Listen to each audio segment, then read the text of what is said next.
अपना हक में स्वागत है। अभी हम लोग अयोध्या में और हमारे सामने देख सकते हैं वृंदावन से चल के कृष्ण जी यहाँ पे आ चुके हैं। तो सर आप यहाँ पे जो ये आप कृष्ण जी का रूप धारण किए, क्या बोलना चाहेंगे?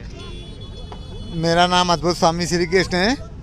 मैं उज्जैन रहता हूँ, महाकालेश्वर उज्जैन। और मैं जो है बचपन से ही तपस्या करता था, भक्ति करता था, तो दिन रात ऐसा ही रहता हूँ 16 साल से, सजा वजह। ऐसा मतलब ऐसे ही घूमते रहते हैं आप? मैं घूमता नहीं हूँ, मैं भगवान से मिलने जाता हूँ। जब भगवान होते हैं मैं मिलने जाता हूँ, घूमने कहीं नहीं जाता हूँ। कैसे जाते हैं आप?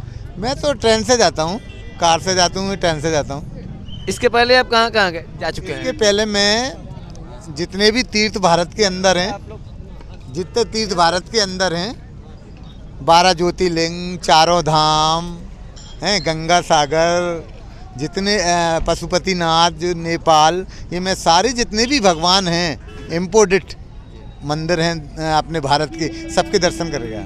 अभी आपने बताया इम्पोर्टेड भगवान, तो कुछ कुछ अलग भी होते हैं क्या? इम्पोर्टेड में क्या होता है, वैसे तो सभी बराबर हैं, लेकिन ऐसी प्रथा चल गई है कि जैसे कुछ पॉपुलर हो गए हैं मंदिर, जैसे मथुरा का मंदिर, जैसे अयोध्या का मंदिर, जैसे बनारस का मंदिर, जैसे घाटू वाले श्याम का मंदिर, सावरिया सेठ का मंदिर, श्रीनाथ जी का मंदिर।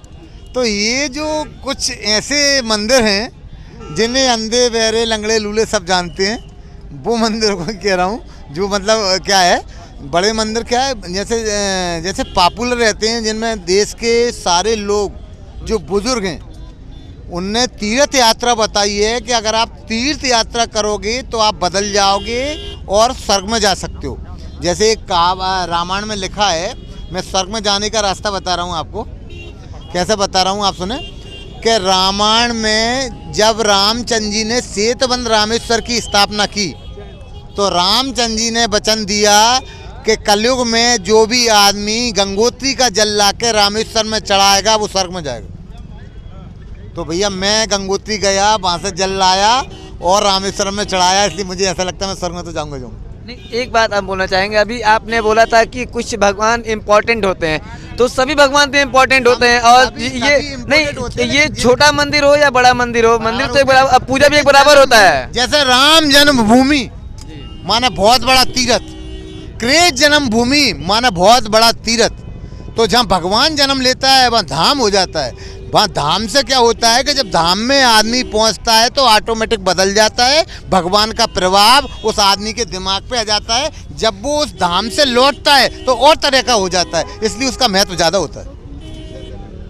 तो 22 तारीख के बारे में जो प्राण प्रतिष्ठा है, उसके लिए आप हमारी जनता को क्या बोलना चाहेंगे? मैं 22 तारीख को ये कहना चाहूँगा कि 22 तारीख को सारी दुनिया के लोग एक बात ध्यान रखें कि जैसे ही 22 तारीख को राम जी सिंहासन पर बैठेंगे, दुनिया बदल जाएगी।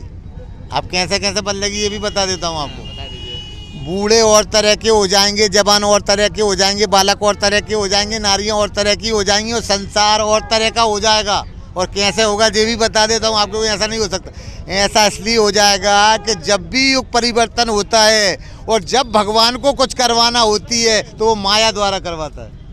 माया, अब पता है आपको, ये आप देख रहे हैं ये माया ही ने किया है। आप सोच रहे हैं कोई मजदूर ने और कोई सरकार ने करा हो, ये कुछ नहीं हो रहा। ये तो दिख रहा है माया से कि सरकार कर रही है, लेकिन ये सारी माया कर रही है। छोटी सी अयोध्या नगरी लगती थी, इतनी लंबी चौड़ी हो गई है कि लोगों को आश्चर्य हो रहा है ये हो क्या गया। तो ये पता क्या हुआ, ये सब माया ही से हुआ है कि इतनी लंबी चौड़ी नगरी बना दी भगवान ने। इसके बाद आपका तीर्थ यात्रा कहाँ का रहेगा? बस बनारस जाने की सोच रहा हूँ अब। आपको यहाँ पे आके, आप पहले भी देखे होंगे अयोध्या कैसा था और आज के डेट में अयोध्या कैसा है, तो इसके लिए आप क्या बोलना चाहेंगे? अरे वो तो ऐसा था कि पहले जमीन थी अब आसमान बन गया। हाँ, पहले अब एरोप्लेन चलने लगे, कितना अंतर होता अब। तो ऐसे भगवान, अरे मैं ये कह रहा हूँ आपको, ये पता नहीं है कि जैसे ही भगवान बैठेगा तो उसकी तैयारी में जमाना बदलेगा ना पूरा। अब आपको पता है 22 तारीख के बाद विश्व का कोई आदमी नहीं बचेगा जो अयोध्या नहीं आएगा, पता है आपको। हाँ, किसी में दम नहीं है भगवान के बिना कोई रह जाए। तो अब तो अयोध्या ऐसी चमकेगी और सारी दुनिया राम की मैं हो जाएगी। जय श्री राम, जय श्री राम, जय श्री राम। अभी तो बहुत लोग बोल रहे हैं कि हम अभी नहीं आएंगे, 22 तारीख के बाद आएंगे। बहुत लोग बोल रहे हैं हमको इनवाइट नहीं किया गया है। मैं ये कह रहा हूँ कि भगवान सबका पिताजी का पिताजी है, भगवान पिताजी का पिताजी है, और भगवान का निमंत्रण पहुंचाने की ज़रूरत नहीं है।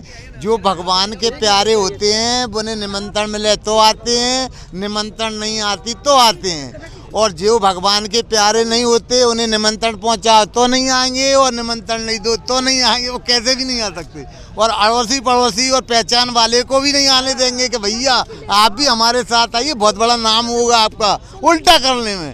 क्योंकि आपको पता है कि त्रेता युग में, द्वापर में भी विरोध करने वाले पैदा थे, जबकि भगवान डायरेक्ट थे, अब तो इनडायरेक्ट हैं। तो अगर भगवान के होते हुए अगर दो प्रकार के लोग नहीं हुए तो संसार कैसे कहलाएगा? फिर तो डायरेक्ट सतयुग उतर आएगा। अगर विरोध ना करें तो बिल्कुल ये समझ लो कि सतयुग ही आ गया। तो विरोध करने वालों का रहना जरूरी है, और विरोध करने वाले ही तो बताते हैं कि अच्छे आदमी में क्या गुण पाए जाते हैं। अगर अच्छे आदमी की ही बुराई नहीं की जाए, अब पता है और क्या होता है ये, हाँ आपको विशेष बात बता रहा हूँ दुनिया की, कि जब भी कोई आदमी किसी की बुराई करेगा तो पता क्या होगा कि जो दिमागदार पक्ष लेने वाले हैं वो उसको मात खिलाएंगे, और वो फिर उसका उत्तर देंगे, और फिर वो बोलने वाले क्षमा मांगता है। बताओ, ऐसा नियम है कुदरत का। तो भगवान राम की जिसकी मर्जी है उसको बुला रहा है और आ रहा है, और जिसकी भगवान की मर्जी नहीं है कि नहीं आना चाहिए तो वो कह रहे हैं भैया हम नहीं जाएंगे। ऐसा। एक क्वेश्चन और था, आपका ये रूप धारण करने का उद्देश्य क्या था? मेरा उद्देश्य कुछ नहीं है, मेरा उद्देश्य ये है कि ये जिंदगी स्वर्ग है ना, स्वर्ग है तो आप आनंद में रहें, थोड़ी थोड़ी बातों में गमों के चेहरे लिए ना फिरें, क्योंकि भगवान आपके साथ है। मेरा ये कहना। बहुत बहुत धन्यवाद बाबा, आपसे बात करके। राधे राधे। रामचंद्र भगवान की जय।